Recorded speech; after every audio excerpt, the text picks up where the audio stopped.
Jal Jeevan machine. ఇది 9 కోట్ల మంది మహిళలను ప్రతిరోజు నీళ్లు తెచ్చుకునే భారం నుండి విముక్తి కల్పించింది. ప్రపంచ ఆరోగ్య సంస్థ అంచనా ప్రకారం భారతదేశంలో గ్రామీణ మహిళలు ప్రతిరోజు నీళ్లు తెచ్చుకోవడానికి వెచ్చించే 5.5 కోట్ల గంటల సమయాన్ని ఆదా చేసుకోగలుగుతారు. ప్రస్తుతం సుమారు 89% పాఠశాలలకు, 85% అంగన్వాడీ కేంద్రాలకు కుళాయి నీరు సరఫరా అవుతుంది. మెరుగైన నీటి లభ్యత పిల్లల ఆరోగ్యానికి, పరిశుభ్రతకు మరియు సురక్షితమైన అభ్యాస వాతావరణానికి తోడ్పడుతుంది. 15.82 కోట్లకు పైగా గ్రామీణ కుటుంబాలకు శుభ్రమైన కుళాయి నీరు అందుబాటులో ఉంది.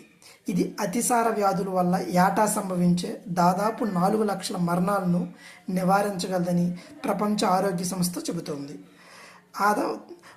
1.4 కోట్ల వైకల్య సర్దుబాటు జీవిత సంవత్సరాలు డాలిస్ ఆదా అవుతుందని అంచనా.